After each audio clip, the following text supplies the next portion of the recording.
You look at global finance, and sometimes, well, things just seem a bit strange, don't they? Makes you wonder. Mm. Like, Germany, huge economy, right? So why does it keep, what, 37%? A massive chunk of its gold reserves sitting in a vault in New York? Yeah, it does raise an eyebrow when you first hear it. Exactly. It's Yeah. one of those questions. And that's what we're digging into today. Our sources, they really lay out the history, the strategy, the economics, even the geopolitics behind it all. That's quite a story. So think of this as the fast track to understanding why. We'll cut through the complex stuff, get right to the heart of it, why they did it, and why it still matters now. And it really does matter. Yeah. I mean, on the face of it, a big country like Germany letting another nation hold on to so much of its gold. It seems odd. Right? But once you peel back the layers, you find it's all tangled up with, 20th century history, post-war realities, and some very practical thinking about keeping the economy stable. Okay, so let's rewind. Way back. Our sources talk about the time right after World War II. Germany's Wirtschaftswunder, that amazing economic comeback. The economic miracle, yeah. Yeah. Incredible period. Industries were firing up again, exports were booming, especially to the U.S., and Germany started accumulating gold through these trade surpluses. But just having the gold wasn't enough, was it? Keeping it safe was a big deal. Oh, absolutely critical. I mean, Europe Okay. was still, well, it was shaky. The war wasn't that far in the past, and the Cold War shadow was looming. The Soviet threat felt very real. So security was paramount. Exactly. Finding somewhere genuinely secure for those valuable reserves was top priority. And the U.S., it was geographically distant from potential European flashpoints, had a strong military. It just offered a level of safety that was hard to find elsewhere then. And then you layer on the Bretton Woods system. Quick refresher for everyone. That's when the U.S. dollar was tied directly to gold post-war. How did that play into Germany storing gold in the States? Bretton Woods, 1944. It basically made the U.S. dollar the global reserve currency, convertible to gold. The linchpin. Precisely.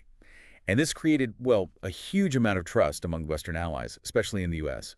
For West Germany, building strong ties, political, economic, with these allies was absolutely vital for recovery. So storing gold in New York wasn't just about physical safety. Not at all. It was also a signal, a tangible sign of trust, of aligning itself with that dominant Western financial system. It helped embed Germany back into the international fold. Okay, makes sense. Alignment, trust, safety. Then the Cold War really heats up. Did that just sort of double down on the reasons to keep gold in the U.S.? It definitely reinforced the logic. As tensions rose, the U.S. looked even more like a safe haven, politically stable, economically strong, and importantly, far away from the Iron Curtain. Right. Far from potential trouble. It was a risk management decision, really, protecting critical assets if, God forbid, a major crisis erupted in Europe. And there was another angle, too, linked to the Cold War context, liquidity. Liquidity, how so? Well, the U.S. dollar was king. It was the international currency. Having gold physically present in New York meant Germany could, if needed, convert it into dollars relatively quickly. Easy access to hard currency. Ah, okay. So it was like having an emergency fund readily available in the world's main currency. Exactly. A financial safety net right there in the main financial center. All right, let's jump forward. Cold War's over, but the strategic and economic reasons haven't just vanished. You mentioned liquidity that still seems crucial today, right? Having gold in New York for quick access in a crisis? Absolutely. New York is still, a massive global financial hub. Keeping gold there means the Bundesbank can convert it into dollars or other key currencies pretty efficiently if things get hairy. Like a buffer against shocks. Precisely. Think market turmoil, geopolitical disruptions. Having that readily available pool of value can be incredibly stabilizing. It could be used to support the currency, meet international obligations. And our sources also point out it helps the Bundesbank participate in international monetary policy, potentially do currency swaps with other central banks, keeps them integrated. Integration, liquidity. Got it. Another point that comes up is diversification. Just basic risk management, right? Don't keep all your eggs in one basket. You nailed it. It's fundamental. Spreading the gold reserves across different locations, Frankfurt, London, New York, reduces vulnerability. So if something happened in one place? It wouldn't jeopardize the entire reserve.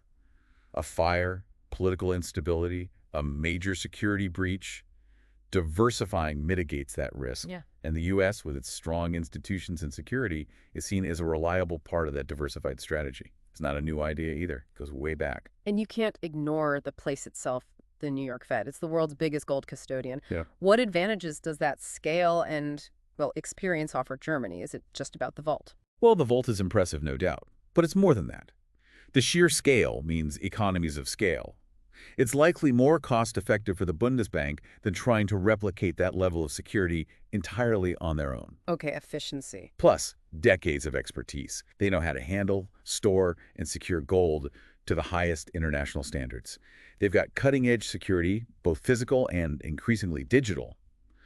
And their position, their relationships with other central banks. Yeah. That can smooth out potential transactions or swaps, too. Right. But let's talk geopolitics and maybe some of the more recent debates. You mentioned trust earlier. Has that relationship, that trust between Germany and the U.S., stayed rock solid? Or have recent shifts caused some second thoughts in Germany? That's a really important point. Historically, yes, strong trust was the foundation, but the global landscape has shifted. Changes in U.S. policy, trade tensions, different global dynamics.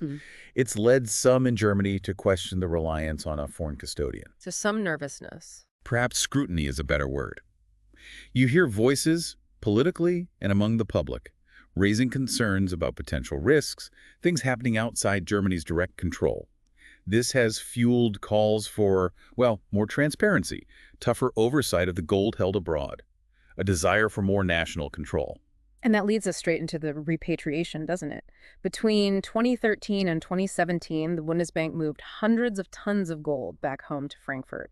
What was driving that big move? Yeah, that was a major operation. Several factors were at play. A big one was definitely boosting public confidence. There had been some, let's say, historical auditing questions or minor discrepancies in the past. Stuff that fueled skepticism. Exactly. It created a narrative, a public desire to physically see more of the gold on German soil. It became a matter of national pride and control. So politics and public perception played a big role. They certainly did. But we shouldn't underestimate the logistics either. Moving that much gold, it's incredibly expensive and complex. You've got transport, massive insurance, security, potentially upgrading your own vaults back home. Huge undertaking. Definitely. And the Bundesbank did it gradually, likely to avoid spooching the markets. It's always a balance, the practical benefits of storing abroad versus the political and public demand for national control. A constant balancing act. Now, our sources also mention how these huge gold reserves give Germany clout, influence on the world stage, especially within the Euro system. Can you expand on that? Sure. Germany holds one of the largest gold reserves globally. That automatically gives it weight in international financial discussions. Gold is still seen as an ultimate store of value, a sign of economic strength. Especially within the Eurozone. Yes, within the Euro system, the ECB and the national central banks, gold is a significant part of the collective reserves, underpinning the Euro's stability and credibility. Germany's large share naturally translates into influence. So decisions about where to keep the gold aren't just logistical, they're diplomatic signals too. They can be, absolutely. Repatriation, for instance, can signal national confidence, maybe a subtle shift in alignment. And Germany's reputation for, let's say, prudent economic management, backed by these gold reserves, certainly bolsters its voice in those high-level talks. Okay, let's circle back to security for a moment. The New York Fed's vault. What makes it so secure? Our sources mention some pretty impressive stuff. Oh, it's Fort Knox level, maybe even more so in some Yes. ways because of the location. We're talking vaults deep underground, bedrock level in Manhattan. Wow.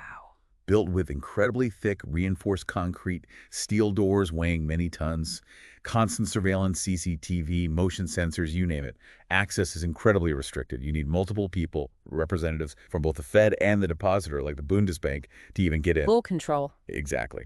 And it's designed to withstand pretty much anything: attacks, natural disasters. It's state-of-the-art physical security. But it's not just about thick walls anymore, is it? Digital security, auditing, how does that work? That's right. Modern systems are crucial. There's sophisticated digital tracking of ownership, bar lists, movement logs. Some are even exploring things like blockchain for extra transparency and security, though that's still evolving. And the audits, how does Germany know its gold is actually there and okay? Very rigorous audits. The Bundesbank conducts them regularly. They physically check the bar's weight, purity markings, condition. Often these aren't just Bundesbank officials. They might involve the Fed itself and sometimes even international bodies like the IMF or the Bank for International The Settlements. third-party verification. Exactly. Provides that extra layer of assurance. And they usually publish summary reports, which helps maintain public confidence that the gold is secure and accounted for. We talked about the repatriation costs, but what about the wider economic or strategic impacts of bringing large amounts of gold back? Are there downsides beyond just the moving bill? There can be. I mean, besides the huge direct costs, transport, insurance, maybe building or upgrading vaults, a very large sudden repatriation could potentially ripple through the gold market. Sending signals. Potentially unwanted signals, yeah. Yeah. It could affect prices or be misinterpreted politically or economically. Plus, there's that strategic trade-off we mentioned, gaining more direct national control versus potentially losing some of that seamless access to liquidity in a major hub like New York. So it reduces flexibility slightly? You could, arguably. That's why the Bundesbank's phased approach was likely quite deliberate, managing the costs, minimizing market impact, and carefully weighing that balance between sovereignty and global financial integration. Okay, looking forward then. What are the ongoing debates in Germany, and what might the future hold for how countries manage their gold? Well, the political debate in Germany isn't likely to disappear entirely. Gold remains symbolically important. You'll still have lawmakers raising questions about relying on foreign vaults, public calls for transparency. National prestige is tied up in it too. And future trends. More repatriation, new tech. We might see wider adoption of digital tracking, maybe blockchain becoming more standard. Geopolitics will continue to play a huge role. Things like the push for more EU strategic autonomy could influence decisions, though likely gradually. So no sudden rush for the exits? Probably not. Yeah. The trend seems to be towards careful diversification, balancing domestic storage with key international centers. It's about managing risk in what feels like an increasingly uncertain world. And Germany isn't alone. Other countries are also reevaluating their storage strategies. Right. So summing it all up, Germany keeping gold in New York isn't some random quirk. It's born from history, post-war security, Bretton Woods, and driven by ongoing strategy, liquidity, diversification, and tapping into the Fed's expertise. Exactly, a mix of legacy and ongoing pragmatic calculation. And it's clearly a dynamic situation. They're constantly balancing national control and public feeling, hence the repatriation efforts, against the practical advantages of being plugged into the global system. It's not static, it's an active policy choice. A very carefully considered policy, reflecting that complex mix of history, economics, and global politics. Absolutely. And thinking about Germany really makes you wonder, doesn't it? As the world gets, well, more unpredictable, how will other nations think about protecting their own sovereign wealth? Where does trust fit into that equation in the future? That's the multi-trillion-dollar question, isn't it? It touches on trust in institutions, international relations, the future of global finance itself. Definitely something to keep an eye on. Fascinating stuff. Well, thanks for helping us unpack all that today. Hopefully this deep dive has made that whole Germany-New York gold situation a lot clearer. Until next time.